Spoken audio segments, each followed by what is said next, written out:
Salut les gars, bienvenue sur l'Arena MMA. Aujourd'hui, on va tout simplement débriefer la victoire de Charles Jourdain contre Kron Gracie. Abonnez-vous, ça nous aide, ça aide le MMA au Québec, ça aide les combattants MMA québécois. Générique.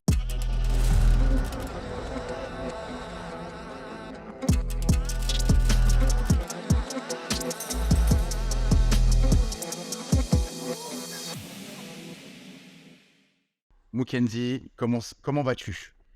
Ça va très bien et toi, Lucas? Écoute, ça va très bien, en direct du New Jersey. Hier, on était au combat avec Raphaël. Et c'était incroyable. À vivre, c'était incroyable. Et on est content de ce qu'on a vu. Donc, un Charles Jourdain comme prévu, respectant le game plan à la lettre. Et ça, je pense que c'est nouveau pour lui dans le sens où il n'était pas tout feu, tout flamme, comme il nous avait habitués à l'être. Donc, je t'écoute. Je te cède la parole. Je suis content de sa prestation hier. Comme tu as dit, il a respecté le game plan. Habituellement, on a l'habitude de voir un Charles Jourdain qui envoie beaucoup plus de kicks, un peu plus spectaculaire. Là, il a imposé son rythme. On a vu une grosse différence de niveau de striking à l'avantage de Jourdain. Un Gracie cherchant le sol comme prévu pour le soumettre, mais Jourdain avait préparé ses défenses pour annuler l'efficacité de son jiu-jitsu. Et d'ailleurs, j'ai ressenti une grosse fatigue à un moment donné du côté de De Gracie. Grace. Ah bah oui. Et franchement, Charles, vraiment, il a utilisé sa boxe. Il a bien travaillé sa boxe. Une bonne boxe solide. Il ne voulait pas trop envoyer les kicks, je pense, peut-être par peur d'être Ouais, amené ouais. au sol.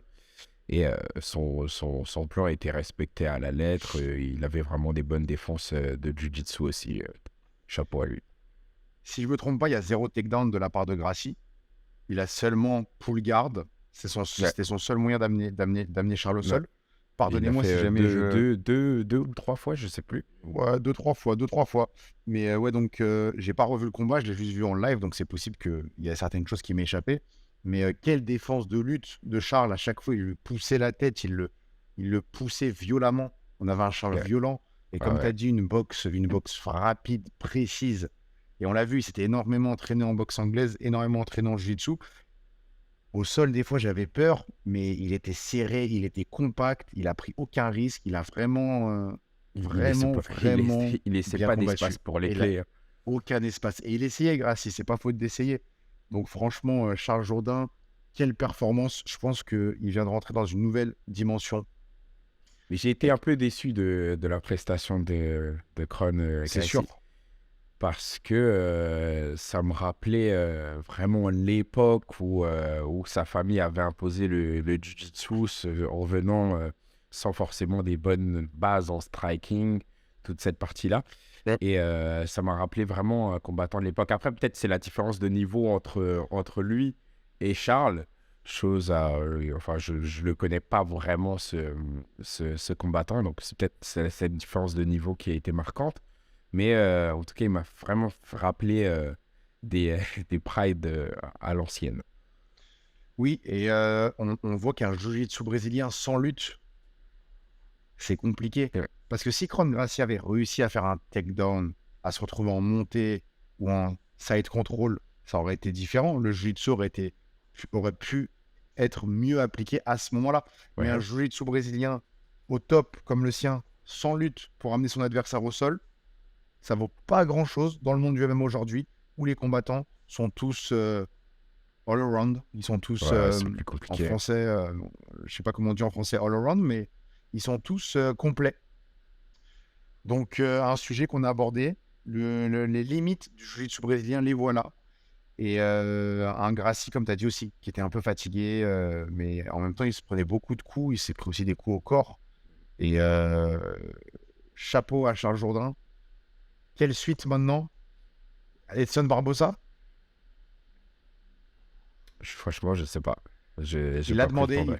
il l'a call Elle l'a out, il l'a demandé. call out. Ouais. Il en avait déjà parlé avant. Je pense que ce serait le bon moment pour prendre Ouais, ce Edson serait Barbosa. un beau combat. Parce que là, Edson Barbosa, il a un petit regain. Il a eu une grosse victoire récemment, je ne sais plus contre qui, mais à la fin, il a dit qu'il avait un second souffle, une nouvelle jeunesse. Et c'est ce qu'on avait l'impression de voir dans son combat. Edson Barboza de retour au top. Jourdain, il a envie d'un combat où ça s'envoie coup pour coup. Combat saignant. Ouais, et avec Edson, ce serait le cas. Et c'est ce que les gens aiment aussi. Hein.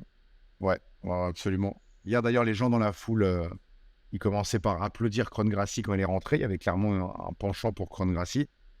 Mais à force de pull guard, les gens en avaient marre et ils ont un peu changé leur fusil d'épaule. Donc voilà pour ce qui est de Charles Jourdain contre Kron Gracie. Je pense que maintenant, Charles mérite Edson Barboza et s'il gagne, il mérite un top 15 et de continuer sa progression. En tout cas, chapeau à son équipe. Chapeau pour le game plan. C'était parfait. C'était un Et bon d'ailleurs, combat. tout Une le belle game plan stratégie. et toute la stratégie est décrite dans le Road to UFC épisode 4 qu'on a sorti hier soir, qu'on ne pouvait pas sortir justement avant le combat parce qu'il décrivait toute la stratégie. Et vous allez voir, il a fait exactement ce qu'il avait dit qu'il allait faire. Donc c'est assez impressionnant. Et nous, à le voir, c'était assez impressionnant. Par exemple, il nous a dit beaucoup que Kron y rentrait avec des overhead et après des takedowns. Donc un move qu'il s'était préparé à faire, c'est bloquer l'overhead avec la main gauche en montant comme ça et après envoyer directement l'uppercut. Il l'a fait beaucoup hier. Tout comme le fait de partir vers l'extérieur, jabber énormément, envoyer la droite de temps en temps. Donc je vous invite à aller regarder. Il sortait aussi pas mal les genoux, hein, ce qui freine aussi les amener au sol, les genoux, les coups de coude. C'était une bonne stratégie qu'il a adoptée et le fait qu'il n'ait pu la mettre en place, c'est vraiment beau à voir parce qu'il a dit vraiment, il nous avait dit à l'avance tout ce qu'il allait faire et j'ai vu que c'était qu'il a fait tout ce qu'il a fait. Franchement, c'est beau. Donc félicitations à lui, félicitations à son équipe. Est-ce qu'on parle rapidement de Gilbert Burns contre Belal Mohamed ? On est obligé. On est obligé. En plus, j'ai croisé Gilbert Burns, j'espérais vraiment qu'il gagne. Mais là, on a Belal Mohamed, Remember the Name, et le briseur de fête. Le briseur de fête, Belal Mohamed. Il a cassé la série d'invincibilité de Sean Brady. Et là, il vient de battre The People Champ, Gilbert Burns. Qu'est-ce que t'en penses ? Combat tactique où Belal Mohamed il a le catch control, il impose son rythme que beaucoup de personnes n'apprécient pas du tout parce que j'entendais les commentaires hier dire que ça endort toute cette partie-là et il s'impose aussi avec ses high kicks. Vraiment, c'était un combat orienté sur les phases de striking, évitant les phases de lutte. Énormément de changements de garde du côté de Belal Mohamed qui toutes les secondes. Ouais, incroyable. C'est dur à suivre, et je pense qu'il a vraiment déstabilisé l'adversaire et ça a perturbé Burns. Après, on dirait que Burns, il n'était pas aussi dans son jour. Il paraît qu'il était blessé à la main droite. Non, d'accord, il n'était pas du tout dans son jour. Je l'ai pas reconnu, même dans l'agressivité, je l'ai pas reconnu. Mentalement, on dirait qu'il était plus là. Et donc je l'ai senti très absent, malheureusement, parce que j'aime beaucoup Burns. Mais bon, que veux-tu, il a fait quoi ? Il a tenté un takedown, mais il n'a pas réussi à le garder au sol. Enfin, pas tenté. Il a réussi un takedown, mais il n'a pas réussi à le garder au sol, je crois. Ouais, non, c'est un ou deux, je sais plus. Mais comme tu as dit, pas le même Burns. Quand tu regardes le Burns de contre Chimaev, c'était un monstre enragé, tandis que là... Mais après, il faut donner son crédit à Belal, qui a un déplacement qui est très, très, très, très fort, qui a un striking qui est très, très bon. Il joue sur ses qualités. Jab, direct, middle kick, high kick, beaucoup de middle kick. Et ça... allié à son déplacement, changement de garde tout le temps, on aurait dit un crabe, allié à une défense de lutte superbe, et ben on a un Belal Mohamed qui est prêt pour le top 2, top 3 de la division. Ouais, on peut dire ce qu'on veut, qu'on aime ou pas le combattant, que ça soit parce qu'il a un style qui ne plaît pas à tous, ça c'est sûr, mais chose que je peux comprendre. Mais faut dire la vérité, il n'est pas là par hasard et il mérite sa place. Et il fait que progresser aussi, j'ai l'impression. Il fait que progresser. Il est extrêmement fort. Faut dire la vérité, même avec Sean Brady, il avait... c'était le fort. combat qu'il avait fait, c'était quand même fort. Et là, il a mis plus de rythme qu'habituellement. Et il a quand même il a vaincu avec sa stratégie. Et c'est un Ouais. c'est un combattant très, très stratégique. Et on dirait qu'il s'en Et, tient vraiment au gameplay. et raison de plus pour lever notre chapeau à Leon Edwards qui le dominait totalement. Mhm. Ouais, après, c'était au début. Ouais, mais selon moi, Faut- je vois mal Belal battre Leon Edwards, même aujourd'hui. Moi aussi. Mais je Passons disais la même à... pour Burns. Ouais, c'est vrai, c'est vrai. Mais Edwards, c'est le champion. Non, Edwards, c'est... Selon moi, Edwards, c'est encore un niveau au-dessus. Ok. Bah, c'est le champion, quoi. Il a battu Ousmane 2 fois. Passons à Sterling Cerudo rapidement, parce que nous, on doit quitter notre chambre d'hôtel. Est-ce que tu es d'accord avec la décision? Ouais. Non, ouais. Cerudo, il a fait un très bon combat. C'était. Je comprends la décision que ça soit une décision assez partagée, parce que moi-même, j'ai été partagé.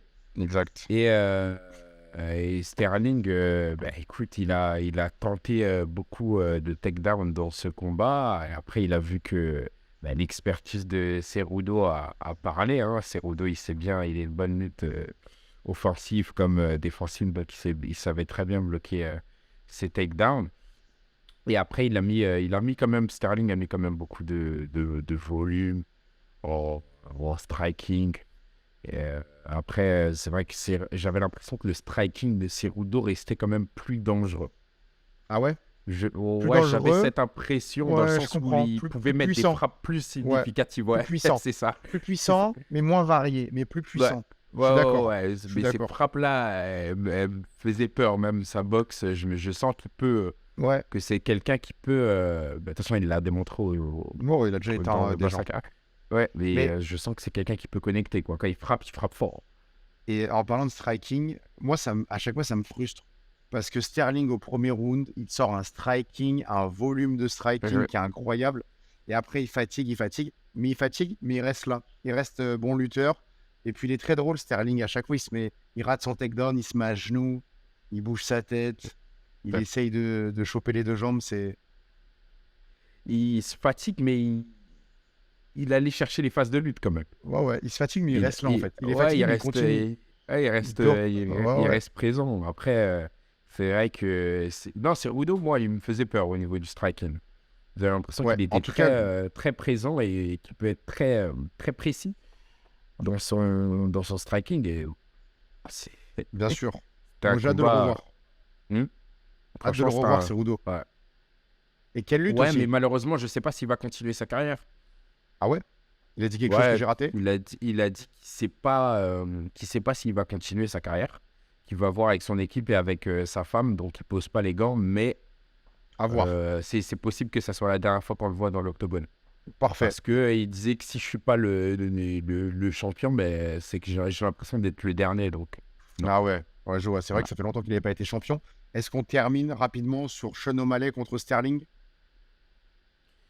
Ouais, c'est un combat qui va se faire. D'ailleurs, j'ai bien aimé Merab. Il m'a fait rigoler quand il a Quand- posé porter la veste de.